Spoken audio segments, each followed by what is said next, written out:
बढ़ते कोरोना के मामलों को देखते हुए उत्तर प्रदेश के मुख्यमंत्री योगी आदित्यनाथ सख्त दिखाई दिए, जिसको लेकर मुख्यमंत्री यूपी के अलग अलग जिलों के दौरे कर रहे हैं। वहीं आज मुख्यमंत्री हेलीकॉप्टर से मेरठ के पुलिस लाइन पहुंचे, फिर कार के जरिए सर्किट हाउस में रुके, जिसके 10 मिनट बाद ही मुख्यमंत्री योगी आदित्यनाथ कंट्रोल रूम का निरीक्षण किया और फिर 4 बजे आयुक्त कार्यालय सभागार में जनप्रतिनिधियों, पुलिस एवं प्रशासनिक अधिकारियों के साथ बैठक की, जिसमें कई अहम बिंदुओं पर बात हुई। सूत्रों के मुताबिक मुख्यमंत्री ने बढ़ते कोरोना और ऑक्सीजन की कमी, बेड और कोरोना से हो रही मौत को लेकर सवाल जवाब किए। बैठक खत्म होते ही मुख्यमंत्री ने पत्रकारों को संबोधित किया।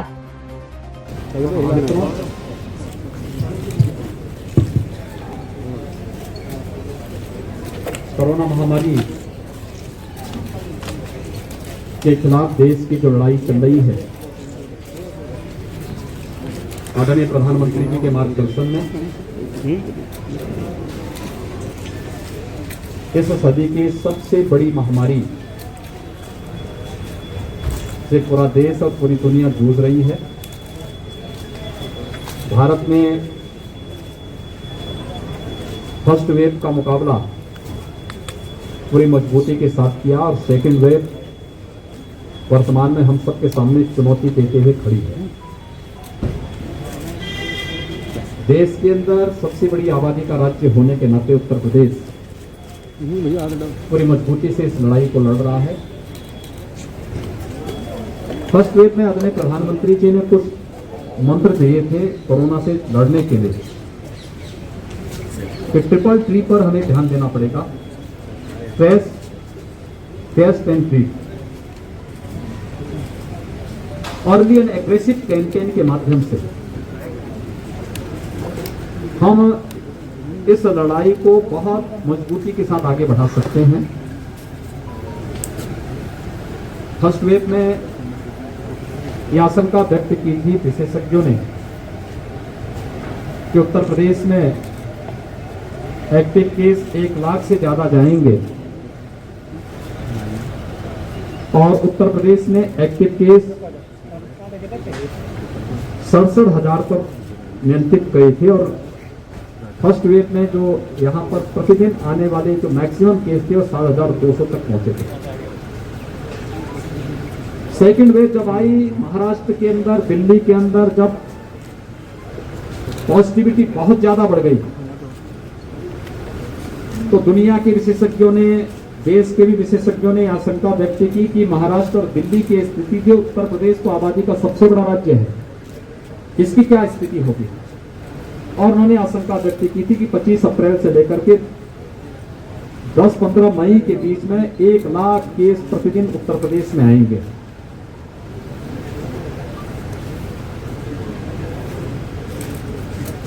हमारी पूरी टीम ने, शासन ने, प्रशासन ने, जनप्रतिनिधियों ने, हमारे हेल्थ वर्कर्स ने, कोरोना वॉरियर्स ने, स्वयंसेवी संगठनों ने, आप सभी मिलकर के जो एक रिजल्ट दिया है, इसमें उत्तर प्रदेश के अंदर एक दिन में सबसे अधिक पॉजिटिव केस आने वाली जो तिथि थी वह थी 24 अप्रैल, जिसमें 38,055 केस आए थे। हमारे यहां जो सर्वाधिक एक्टिव केस जिस तिथि को पहुंचे थे वो 30 अप्रैल थी, जब 3,10,000 एक्टिव केस उत्तर प्रदेश में थे। और आज जब हम 16 मई में हैं, 16 मई को 24 घंटे में जो पॉजिटिव केस आए हैं वह आए हैं 10,600 और एक्टिव केस वह घट करके अब आए हैं 1,63,000 तक।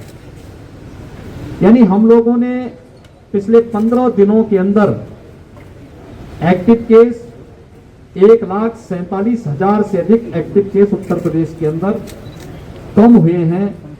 Trace, test and test treat की इस मंत्र को अपना करके हम लोगों ने इसी कार्यक्रम को आगे बढ़ा करके इस दौर, यानी प्रदेश देश के अंदर सर्वाधिक टेस्ट करने वाला राज्य है। आज 4.5 करोड़ टेस्ट कर उत्तर प्रदेश अपना पूरा कर चुका है और ये एग्रेसिव कैंपेन इस दिशा में उत्तर प्रदेश के द्वारा प्रारंभ अब निरंतर चल रही है। पहला कोरोना पॉजिटिव जब यूपी में आया था तब हमारे पास टेस्ट की सुविधा नहीं थी। आज 2.5 से 3 लाख टेस्ट प्रतिदिन हम लोग कर सकते हैं। हमारे पास बेड्स नहीं थे। हमने फर्स्ट वेव में L1 फैसिलिटी के बेड की आवश्यकता थी, 1,16,000 तक उसे पहुंचाया था। L2 L3 की 23,000 तक हमने बेड्स पहुंचाए थे। लेकिन सेकेंड वेव में L1 फैसिलिटी के बेड की आवश्यकता नहीं थी, L2 L3 की फैसिलिटी की आवश्यकता पड़ी, तो हम आज 80,000 तक पहुंचा चुके हैं। फर्स्ट वेव में ऑक्सीजन की इतनी आवश्यकता नहीं थी, लेकिन सेकेंड वेव में ऑक्सीजन की आपूर्ति कई गुना ज्यादा बढ़ी। लोगों ने डिमांड की ऑक्सीजन की, जिससे पहली बार देश के अंदर ऑक्सीजन एक्सप्रेस भारत सरकार के सहयोग से चले। एयरफोर्स के जहाजों के माध्यम से ऑक्सीजन के टैंकर भेजे जाते थे, वहां से ट्रेन के माध्यम से मंगाए जाते थे। उपलब्ध कराने में इस दौरान हम लोग सफल रहे हैं, लेकिन फ्यूचर की आवश्यकता को ध्यान में रखकर ऑक्सीजन आत्मनिर्भरता की दिशा से अकेले मेरठ मंडल के अंदर 35 नए ऑक्सीजन प्लांट लगाने की कार्रवाई वर्तमान में चल रही है, और जिसमें अकेले मेरठ जनपद में 10 ऑक्सीजन प्लांट वर्तमान में जिन पर या तो कार्य प्रारंभ हो चुका है या जिन पे कार्य होने जा रहा है, जिससे आने वाले समय में यहाँ के मेडिकल कॉलेजेस, हॉस्पिटल और CSCs में ज्यादातर तो हम लोग ऑक्सीजन की दिशा से आत्मनिर्भर कर सकेंगे और बाहर से ऑक्सीजन लाने की आवश्यकता नहीं पड़ेगी। तो ऑक्सीजन कंसंट्रेटर भी हर एक जनपद को इस दौरान उपलब्ध कराए गए हैं। एक आशंका जो व्यक्त की जा रही है वह 2-3 चीजों को लेकर, एक गांव में इन्फेक्शन की वजह से उत्तर प्रदेश ने 2 मई से ही इसके बारे में एडवाइजरी जारी कर दी, जिसमें निगरानी समितियां स्क्रीनिंग का कार्य कर रही हैं, हर लक्षण युक्त और संदिग्ध व्यक्ति को मेडिकल किट उपलब्ध करा रही हैं, उनकी सूची ICCC के साथ दे करके फिर ICCC से रैपिड रिस्पांस टीम वहां जाकर के एंटीजन टेस्ट करती है, उन्हें मरीज के लक्षण के अनुसार हॉस्पिटलाइज करना, क्वारंटीन सेंटर में रखना या होम आइसोलेशन में रखना, इन सब पर कार्य हो रहा है। और एक एग्रेसिव कैंपेन वर्तमान में पूरे प्रदेश के अंदर 97,000 राजस्व गांवों के जिससे लेकर के राज्य सरकार ने लिया है, और यह अभियान हमारी 60,000 से अधिक जो निगरानी समितियां बनाई हैं, जिसमें 8 से लेकर के 10 सदस्य हर निगरानी समिति में हैं, और 12,000 नगरीय क्षेत्रों में ये निगरानी समितियां वर्तमान में कार्य कर रही हैं। इसके माध्यम से हम लोग ग्रामीण क्षेत्र में भी कोरोना के संक्रमण से बचाव के अभियान प्रारंभ कर रहे हैं। युद्ध स्तर पर इस कार्य योजना को आगे बढ़ाने का कार्य किया जा रहा है। इसके साथ ही पोस्ट कोविड पेशेंट भी हमारे सामने आ रहे हैं। ब्लैक फंगस से जुड़े हुए कुछ मामले आए हैं। कल ही राज्य सरकार ने ब्लैक फंगस के लिए प्रदेश के अंदर एक क्राइसिस मैनेजमेंट ग्रुप हम लोगों ने बनाया है, जिसमें प्रदेश और देश के चिकित्सा विशेषज्ञों को रखा गया है। ये सभी ग्रुप इन सभी मुद्दों पर चर्चा करता है। सेकेंड वेव कैसे हम इसको फेस कर सकते हैं, थर्ड वेव में हमें क्या करना है, ब्लैक फंगस के लिए हमारी क्या रणनीति होनी चाहिए। कल उत्तर प्रदेश ने इसकी एडवाइजरी पूरे जनपदों में जारी कर दी है। इसकी लाइन ऑफ ट्रीटमेंट क्या होगी, क्या सावधानी बरतनी चाहिए, किसी भी पेशेंट के बारे में जो हाई रिस्क कैटेगरी पहले से पहले वेव में कहा जा रहा था कि मधुमेह से जुड़े, डायबिटीज से जुड़ा हुआ पेशेंट, उसको क्या सावधानी रखनी चाहिए, या हाई रिस्क कैटेगरी से जुड़े हुए लोगों को क्या सावधानी रखनी चाहिए, इन सभी को लेकर के कल एक व्यापक एडवाइजरी जारी की है। और इसके लिए भी मुफ्त में उपचार की व्यवस्था हर एक जनपद में बनाने की कार्रवाई के निर्देश दिए गए हैं। इसके साथ ही वैक्सीनेशन के कार्यक्रम को आगे बढ़ाने और थर्ड वेव को रोकने के लिए भी राज्य सरकार ने अपनी व्यापक रणनीति बनाई है। 45 से ऊपर के लोगों को भारत सरकार मुफ्त में वैक्सीन उपलब्ध करवा रही है, और मुफ्त में वैक्सीन उपलब्ध करवाने की इस कार्रवाई के साथ प्रदेश में अब तक हम लोगों ने 1.5 करोड़ लोगों को वैक्सीन हम दे चुके हैं। 18+ में मेरठ जो कमिश्नरी है, इसमें 50,000 यूथ को अब तक वैक्सीन दिया जा चुका है। वैक्सीनेशन का एक कार्यक्रम हम लोगों ने फेज वाइज 18+ के लिए फेज वाइज प्रारंभ किया है। पहले 9 जनपद जो सर्वाधिक एक्टिव केसेस जहां पे थे, पॉजिटिविटी ज्यादा थी, उन पे किया। फिर सभी नगर निगमों में हमने इसको लागू किया। अब सभी नगर निगमों के साथ ही हर कमिश्नरी मुख्यालय पर भी हम लोग कल से 23 जनपदों में 18+ का वैक्सीनेशन का कार्यक्रम प्रारंभ होने जा रहा है। युद्ध स्तर पर इस कार्यक्रम को आगे बढ़ाने के साथ ही प्रदेश सरकार ने एक व्यापक रणनीति बनाई है, जो कि कोरोना कर्फ्यू को 1 सप्ताह के लिए आगे बढ़ाने का कार्य हुआ है। इस दौरान राज्य सरकार ने उन सभी लोगों को, 15 करोड़ लोगों को, जो पात्र गृहस्थी के, अंत्योदय के कार्ड धारक हैं, लेबर क्लास के लोग हैं, जरूरतमंद हैं, ऐसे लगभग 15 करोड़ लोगों को मुफ्त में राशन उपलब्ध कराने की 3 महीने का मुफ्त में राशन उपलब्ध कराने के कार्य को आगे बढ़ाया है। यह राशन प्रधानमंत्री गरीब कल्याण पैकेज के अतिरिक्त होगा। प्रधानमंत्री गरीब कल्याण पैकेज में एक यूनिट में 5 किलो खाद्यान्न निःशुल्क उपलब्ध कराया जा रहा है। उसके अतिरिक्त ये खाद्यान्न उसके अतिरिक्त होगा।